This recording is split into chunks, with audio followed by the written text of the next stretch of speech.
వాస్తవంగా కాలాలు సమయాలు దేవుని వశములో ఉన్నటువంటివి. ఈ వీటిని మనుషులు అనుభవించగలుగుతూ ఉన్నారంటే అది కేవలం దేవుని కృపే.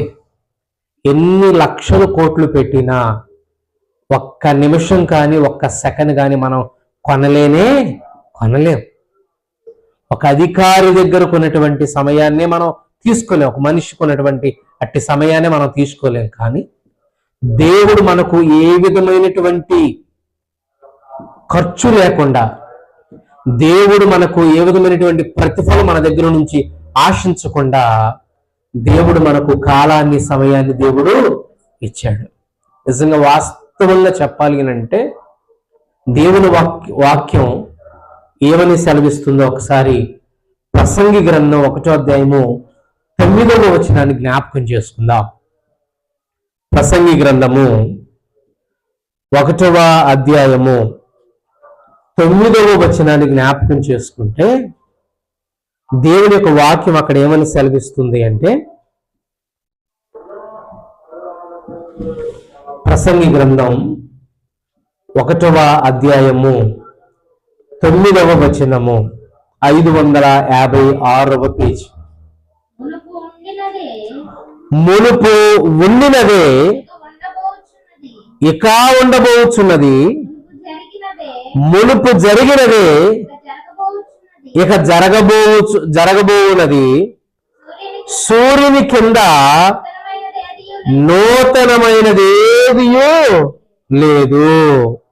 ఇది నూతనమైనదని ఒకదాని గూర్చి ఒకడు చెప్పును, అదియును మనకు ముందున్న తరములలో ఉండినదే. చాలు.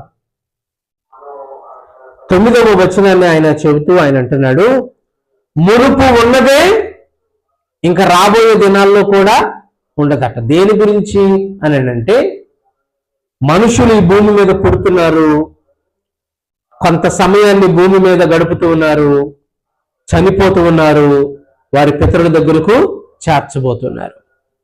మనకంటే ముందు తరాలు కొన్ని వందల వేల మంది, లక్షల మంది, కొన్ని వేల జనరేషన్స్ తరాలు గతించి వెళ్ళిపోయినాయి. కొన్ని తరాలు గతిస్తూ ఉన్నాయి. ఇంకా మన తర్వాత కూడా గతించి వెళ్ళిపోతారు, వస్తారు, వెళ్ళిపోతారు. ఇప్పుడు కొత్తదేమి కూడా భూమి మీద లేదు.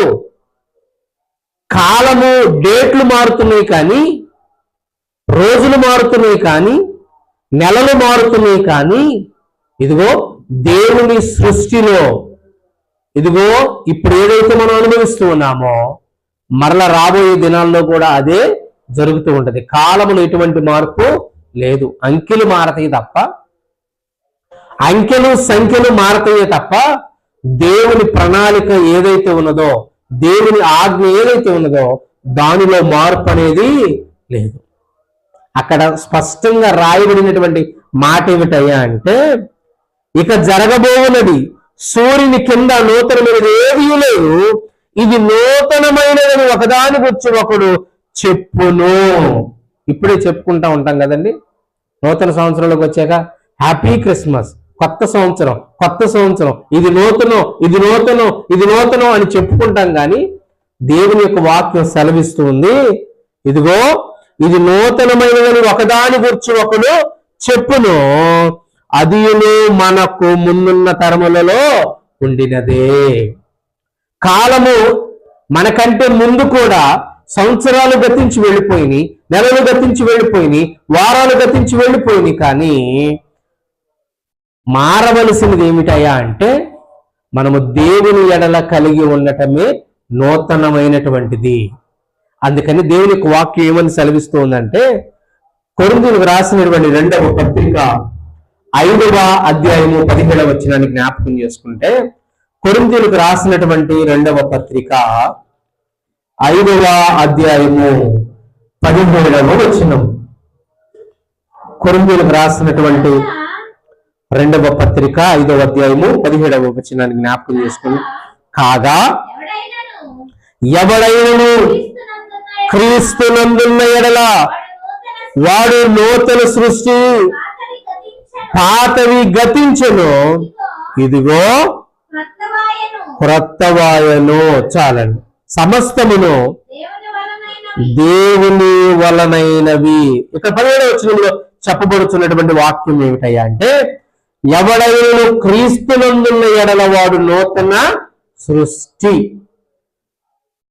కాలము, సంవత్సరము నూతన సృష్టి కాదు, కానీ దేవుడు చెబుతున్నటువంటి మాట ఏమిటయ్యా అంటే, ఎవడైనా క్రీస్తునందున్న ఎడల, అది నూతనమైనటువంటి సృష్టి. ఆ నూతన సృష్టి మనిషిలో ఉద్భవించాలి. ఆ నూతన సృష్టి మనిషి అనుభవించాలి. దాని కొరకు దేవుడు తన ప్రజలైనటువంటి వారి కొరకు చెబుతున్నటువంటి మాట ఏమిటయ్యా అంటే, చూడండి, యెహెజ్కేలు గ్రంథం 18వ అధ్యాయము 31వ వచనములో దేవుడు ఏమని చెబుతున్నాడు తెలుసా? యెహెజ్కేలు గ్రంథం 18వ అధ్యాయము 31వ వచనాన్ని మనం జ్ఞాపకం చేసుకుంటే, యెహెజ్కేలు గ్రంథం 18వ అధ్యాయము 31వ వచనాన్ని మనం జ్ఞాపకం చేసుకుంటే, చూడండి, మీరు జరిగించినటువంటి అక్రమ క్రియలన్నిటిని విడిచి నూతన హృదయమును నూతన బుద్ధియు తెచ్చుకొనిడి. చాలు. ఒక మనిషికి కావలసినది అంకెలు సంఖ్యలు మారేటువంటి సంవత్సరాల వల్ల మనిషికి ఉపయోగం లేదు, కానీ సంవత్సరాలు మారటం వల్ల మనిషికి వచ్చి పడేదేమి లేదు, పోయేది కూడా ఏమీ లేదు. కానీ ఒక మనిషికి కావలసినది ఏమిటయ్యా అంటే, దేవుడి యొక్క వాక్యం సెలవిస్తుంది. 31వ వచనములో, అక్రమ క్రియలన్నిటిని విడిచి నూతన హృదయము నూతన బుద్ధియు తెచ్చుకొనుడి అంటున్నాడు. 2024 అయిపోయి 2025 సంవత్సరానికి తెచ్చుకోమని చెప్పట్లా. 2025 అయిపోయి 2026 సంవత్సరం తెచ్చుకోమని చెప్పట్లేదు. కానీ దేవుడు మనుషులకు చెబుతున్నటువంటి మాట ఏమిటయ్యా అంటే, ఇదిగో మీరు 2025 సంపాదించుకోండి, 2026 సంపాదించుకోండి, 2027 సంపాదించుకోండి అని దేవుడు చెప్పటం లేదు. కానీ ఒక మనిషికి దేవుడు చెబుతున్నటువంటి ఒక అద్భుతమైనటువంటి సలహా ఏమిటో తెలుసా? విడిచి నూతన హృదయము నూతన బుద్ధియు తెచ్చుకొనడి. ఏం తెచ్చుకోవాలంటండి? మనము నూతన హృదయాన్ని తెచ్చుకోవాలట, నూతన బుద్ధిని మనము తెచ్చుకోవాలంట. అంకెలు సంఖ్యలు మారేటువంటి సంవత్సరాల వల్ల మనిషికి ఉపయోగం లేదు, కానీ ఒక మనిషి నూతన హృదయము నూతన బుద్ధి తెచ్చుకుంటే ఆ మనిషి బ్రతుకు మారుతుంది, స్థితిగతులు మారతాయి, పరిస్థితులు మారతాయి. సంవత్సరాలు మారితే పరిస్థితులు మారవు, కానీ కాలాలు నెలలు మారితే వారాలు మారితే పరిస్థితులు మారవు. కానీ మారవలసినది ఏమిటయ్యా అంటే క్యాలెండర్ కాదు, మారవలసింది ఏంటంటే డేట్లు కాదు, మారవలసింది ఏంటంటే సంవత్సరాలు కాదు, కానీ మారవలసినది ఏమిటయ్యా అంటే దేవుడు తెచ్చుకోమనేది ఏంటంటే నూతన హృదయము నూతన బుద్ధి. నూతన హృదయాన్ని నూతన బుద్ధిని కలుగు చేస్తే, లేదంటే మనము తెచ్చుకున్నట్లయితే దేవుడు మనకు ఏమిస్తాడో తెలుసా? చూడండి ఒకసారి, మరొక మాట రాయబడింది కీర్తన గ్రంథంలో 51వ కీర్తన 51వ కీర్తన 10వ వచనాన్ని మనం జ్ఞాపకం చేసుకుందాం. 51వ కీర్తన 10వ వచనాన్ని మనం జ్ఞాపకం చేసుకుంటే, దేవా దేవుడు భక్తుడైనటువంటి దావీదు దేవునికి ప్రార్థన చేస్తూ తన తప్పుని తెలుసుకొని దేవుణ్ణి ఏమని అడుగుతున్నాడు? చదవండి. దేవా నా యందు శుద్ధ హృదయము కలుగు చేయము, నా అంతరంగములో స్థిరమైన మనస్సును నూతనముగా పుట్టించుము. చాలండి. మనలో నూతనముగా పుట్టవలసినది ఏమిటయ్యా అంటే స్థిరమైన మనస్సు. స్థిరమైన మనస్సు మనిషిలో రావాలి, కానీ సంవత్సరము కాదు, కాలాలు కాదు, క్యాలెండర్లు కాదు, కొత్త బట్టలు కాదు, కొత్త తిండి కాదు, కొత్త ఫ్యాషన్స్ కాదు. ఒక మనిషిని ఆశీర్వదించబడటానికి, దేవుని చేత ఆశీర్వదింపబడాలంటే మనిషి తెచ్చుకోవలసినది నూతన హృదయము, నూతన బుద్ధి. అందుకని దేవుని యొక్క భక్తుడు ఆ జ్ఞానాన్ని ఎరిగినటువంటి దావీదు అంటున్నాడు, అయ్యా ఇదిగో నా యందు శుద్ధ హృదయము కలుగు చేయుము, నా అంతరంగములలో స్థిరమైన మనస్సును నూతనముగా పుట్టించు. చాలా మంది ప్రార్థన చేస్తారు నూతనంగా, అయ్యా నాకు ఇది కావాలి అది కావాలి, తప్పేవి కాదు. కానీ అన్నిటికన్నా మన హృదయమును, మన మనసులో చేర్చుకోవలసినది ఏమిటంటే నూతనముగా దేవునిని చేర్చుకోవాలి. అందుకని అక్కడ రాయబడినటువంటి మాట, ఎవడైనాను క్రీస్తునందున్న ఎడల వాడు నూతన సృష్టి. నూతన సృష్టి. ఒక మనిషిలో నూతన సృష్టి కావాలి. అందుకని ఒకవేళ ఒక మనిషికి శుద్ధ హృదయం కలుగు చేస్తే, ఒక మనిషికి స్థిర మనస్సు కలిగి ఉంటే, ఆ మనిషికి దేవుడు ఇచ్చేటువంటివి ఏమిటో తెలుసా? చదువుతారా? ఒక్కొక్కటి చదువుతారా? యెషయా గ్రంథం 40వ అధ్యాయము 31వ వచనము. యెషయా గ్రంథము, దేవుడు నూతన హృదయము ద్వారా, స్థిరమైనటువంటి మనస్సు ద్వారా, శుద్ధ హృదయం ద్వారా దేవుడు మనకు ఏం చేస్తాడో తెలుసా? యెషయా గ్రంథము 40వ అధ్యాయము 31వ వచనము. యెహోవా కొరకు ఎదురు చూచువారు నూతన బలము పొందుదురు, వారు పక్షిరాజు వలె రెక్కలు చాపి పైకి ఎగుదురు, అలయక పరిగెత్తుదురు, సొమ్మసిల్లక నడిచిపోదురు. దేవునికి మహిమ కలుగును గాక. యెహోవా కొరకు ఎదురు చూసేటువంటి వారు 25వ సంవత్సరం కొరకు ఎదురు చూచడం కాదు, దేవుని కొరకు ప్రతి దినం ప్రతి క్షణం ఎదురు చూసేటువంటి వారికి దేవుడు ఇచ్చేది ఏంటో తెలుసా? నూతన బలం. దేవునికి మహిమ కలుగును గాక. నూతన బలాన్ని దేవుడు ఇస్తాడంట. ఎప్పుడు? ఒక మనిషిలో శుద్ధ హృదయం కలిగినప్పుడు, ఒక మనిషి దేవుని యందు క్రీస్తునందు నూతన సృష్టిగా గావించబడినప్పుడు, ఒక మనిషి శుద్ధ హృదయమును స్థిరమైనటువంటి మనస్సు కలిగినప్పుడు దేవుడు ఇచ్చేటువంటి మొట్టమొదటి దేవుంటో తెలుసా? ఆయన నూతనమైనటువంటి బలాన్ని మనకు ఇస్తాడట. ఆ బలము చేత మనం చేయవలసినటువంటి పని ఏమిటో తెలుసా? ఎలా మనము ఆ బలము చేత ఎగురుతామంటున్నాడంటే, వారు పక్షిరాజు వలె రెక్కలు చాపి పైకి ఎగురుదురు, అలయక పరిగెత్తుదురు, సొమ్మసిల్లక నడిచిపోదురు. దేవునికి స్తోత్రం. ఒక పక్షిని మనం జ్ఞాపకం చేసుకుంటే, పక్షిరాజు గ్రద్ద.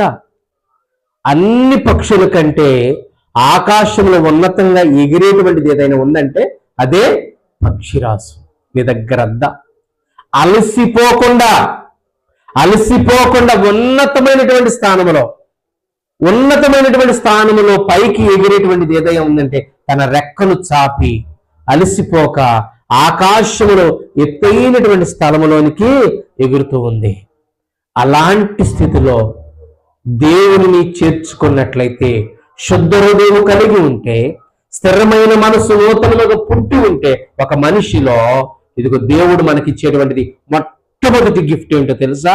ఆయన నూతన బలాన్ని మనకు ఇస్తున్నాడు. ఆ బలము చేత మన ఎదుట ఉన్నటువంటి కాలంలో, మన ఎదుట ఉన్నటువంటి పరిస్థితులలో, మన ఎదుట ఉన్నటువంటి ప్రతి ఆటంకాలలో దేనిలో చెక్కబడకుండా, దేనిలో అలసిపోకుండా, ఏ పనిలో కూడా మనం చెక్కబడకుండా ఆయన అంటున్నాడు, నూతన బలాన్ని నేను నీకు ఇస్తాను.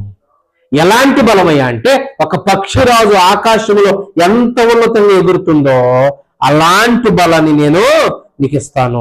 అలయక పరిగెత్తుదురు, వారు సొమ్మసిల్లక నడిచిపోదురు. చాలా మంది భక్తి విషయాల్లో సొమ్మసిల్లి పడిపోతూ ఉంటారు, లోక విషయాల్లో సొమ్మసిల్లి పడిపోతూ ఉంటారు. కానీ దేవుని బలాన్ని పొందుకున్నటువంటి దైవభక్తి కలిగినటువంటి మనము ఇదిగో అలయక పరిగెత్తుతాము. ఒక మనిషిలో నూతనమైనటువంటి స్థిర మనస్సు కలిగి ఉంటే దేవుడు ఇచ్చేటువంటి మొట్టమొదటి గిఫ్ట్ ఏంటంటే నూతనమైనటువంటి బలము, క్రొత్త బలం. రెండవది ఆ నూతన బలము చేత ఆయన ఏం చేస్తున్నాడు? విలాపవాక్యముల గ్రంథము 3వ అధ్యాయము 23వ వచనం విలాప వాక్యములు 3వ అధ్యాయము 23. అనుదినము నూతనముగా ఆయనకు వాత్సల్యత పుట్టుచున్నది. ఆ వాత్సల్యత దేవుడు మనకు కలుగు చేస్తాడు. దేవునికి స్తోత్రం. అనుదినం ప్రతి దినం ఆయనకు వాత్సల్యత పుడుతుందంటే మన మీద ప్రేమ కలుగుతుందట. ఎప్పుడు అంటే మనలో శుద్ధ హృదయము నూతనముగా కలిగినప్పుడు. ఈ శుద్ధ హృదయము లేకుండా దేవుని బుద్ధియు నూతన హృదయము లేకుండా దేవుని చేత మనము ప్రేమింపబడలేము. ఒక అధికారి కనుక మనకు తెలిసిన వాడైతే మన పనులన్నీ కూడా ఏమవుతాయండి? సుగము అవుతాయి. అలాంటిది దేవుని యొక్క ప్రేమ మన మీద ఉంటే మన పనులన్నీ ఏమవుతాయండి? చక్కగా ముగిసిపోతాయి. దేవుడు మన మీద ప్రేమ కలిగి ఉండటానికి ఆయన అంటున్నాడు, ఎవరైతే దేవుణ్ణి ప్రేమిస్తారో, రోజు శుద్ధ హృదయాన్ని కలిగి ఉంటారో అన్నాడు, అనుదినము నూతనముగా ఆయనకు వాత్సల్యము కలుగుతుంది మన మీద. దాని ద్వారా యెషయా గ్రంథంలో అంటున్నాడు, 43వ అధ్యాయము 19వ వచనంలో ఆయన చెబుతున్నాడు. యెషయా గ్రంథము 43వ అధ్యాయము 19వ వచనాన్ని మనం జ్ఞాపకం చేసుకుంటే, యెషయా గ్రంథము 43వ అధ్యాయము 19వ వచనాన్ని జ్ఞాపకం చేసుకున్నాం. ఇదిగో నేను ఒక నూతన క్రియలను చేయించున్నాను, ఇప్పుడే మొలుచును, మీరు దాన్ని ఆలోచింపరా చాలండి. ఆయన అంటున్నాడు, ఇదిగో నేను ఒక నూతన క్రియలు చేయబోతున్నాను. ఈ నూతన క్రియలు చేయబోతున్నాను. ఎందుని బట్టి అంటే అది కేవలం దేవుని ప్రేమను బట్టి ఆయన చేయబోతున్నాడు. అదే ఎహెజ్కేలు గ్రంథంలో చూడండి, ఇంకా దేవుడు నూతనమైనటువంటి మనకు ఏమైతే ఇస్తాడని అంటున్నాడో నూతనముగా. ఎహెజ్కేలు గ్రంథం 11వ అధ్యాయము 19వ వచనం. ఎహెజ్కేలు గ్రంథం 11వ అధ్యాయము 19వ వచనములో కూడా ఆయన అంటున్నాడు, ఇంకా నూతనంగా దేవుడు ఏమిస్తాడో జ్ఞాపకం చేస్తా ఉన్నాడు.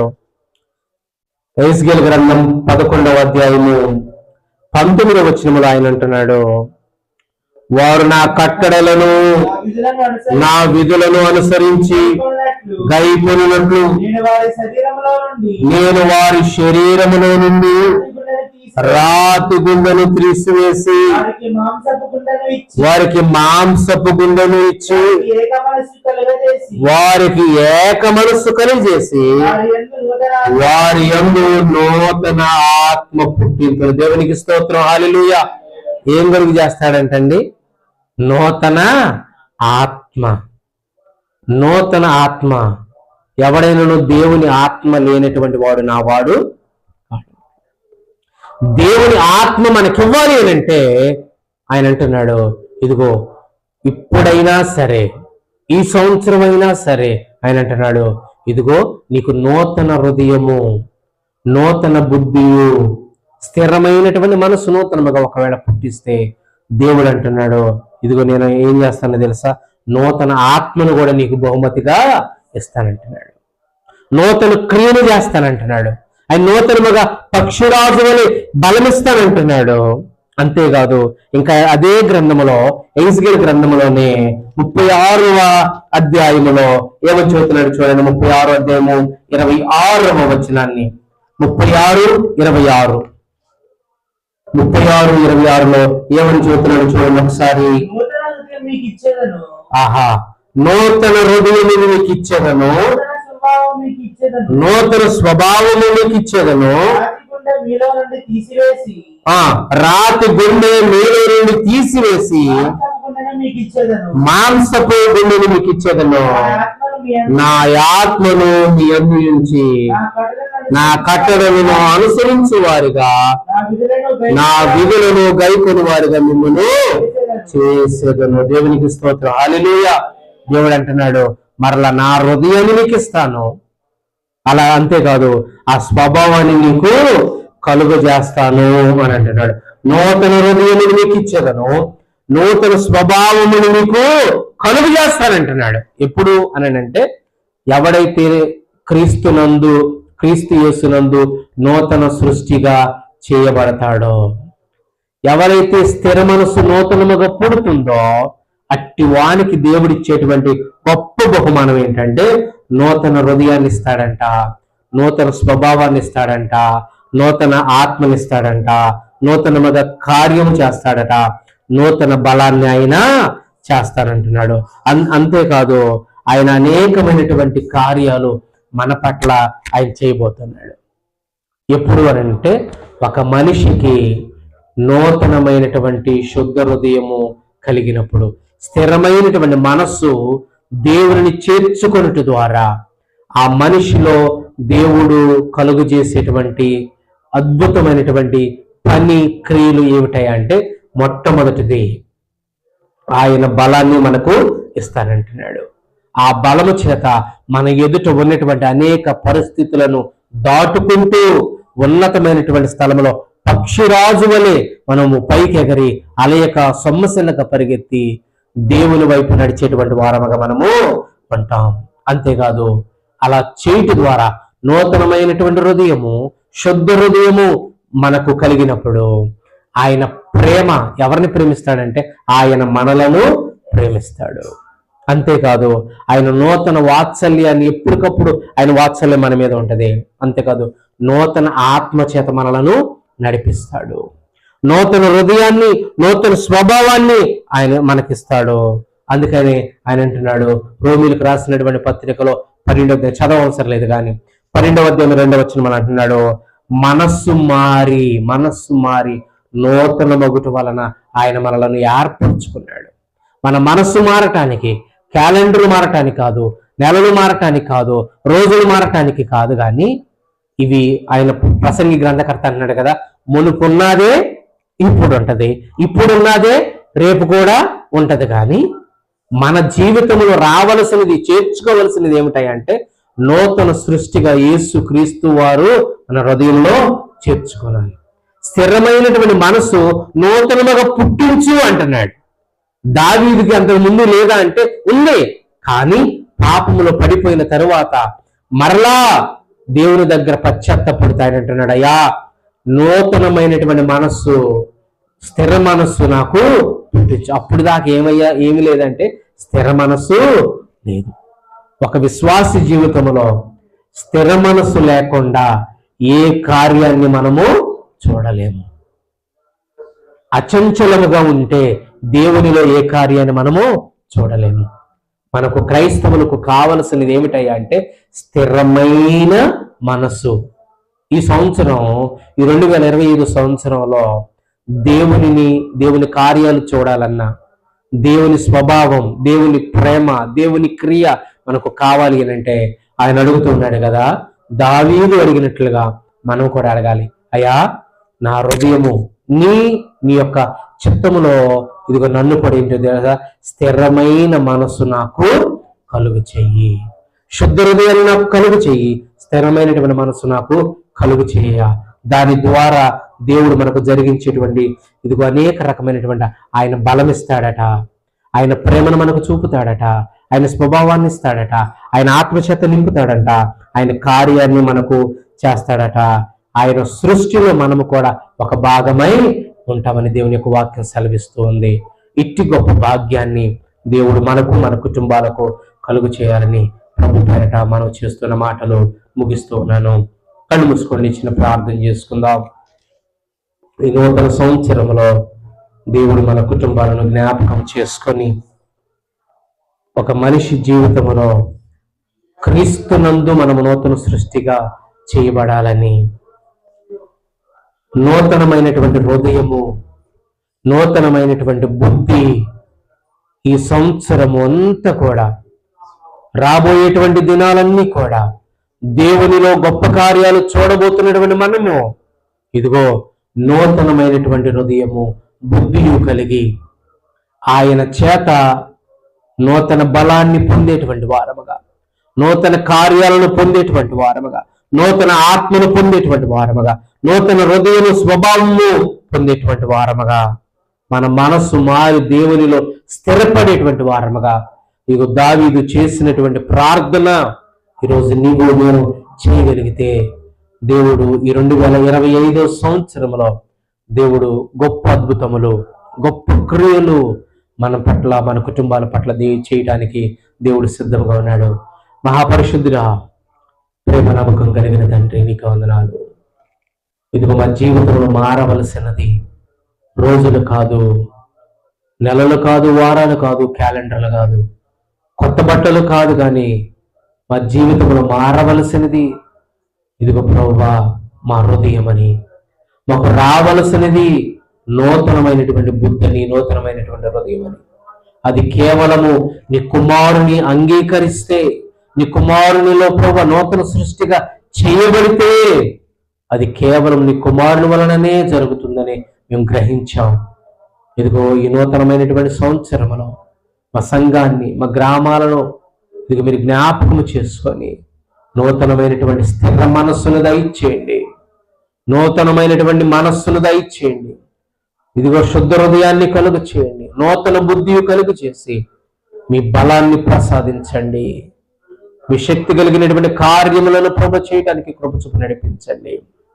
మీ ఆత్మ చేత మీరు నింపండి ప్రభువా. మీ క్రియలను బిడ్డల జీవితాల్లో జరిగించండి.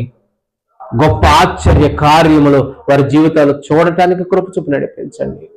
మమ్మలను, మా కుటుంబాలను, మా సంఘాన్ని మీరు జ్ఞాపకం చేసుకొని ఇదిగో ప్రభువా ఈ నూతనమైనటువంటి సంవత్సరములో ఇదిగో శుద్ధ హృదయాన్ని, నూతన హృదయాన్ని, నూతన బుద్ధిని మీ కుమారులు సంపాదించుకొనుటకు, స్థిరమైనటువంటి మనస్సును సంపాదించుకొనుటకు మాకు శక్తిని, బలాన్ని ప్రసాదించమని, విన్న వాక్యాన్ని నీరుగట్టి ఫలించమని, కూడి వచ్చినటువంటి బిడ్డలను, వారి కుటుంబాలు, వారి బిడ్డలను ఈ నూతన సంవత్సరములో, ఈ 2025 సంవత్సరము ప్రభువా, ఈనాటి మొట్టమొదటి దినము నుండి ప్రభువా ఇదిగో చివరి వరకు, ఆది నుండి అంతము వరకు మీ కాపుదలతో, ఆయురారోగ్యాలతో క్షేమముగా మీ బలము, మీ శక్తి చేత కాచి కాపాడమని యేసు క్రీస్తు నామం పేరట అడిగి వేడుకొనుచున్నాము తండ్రి.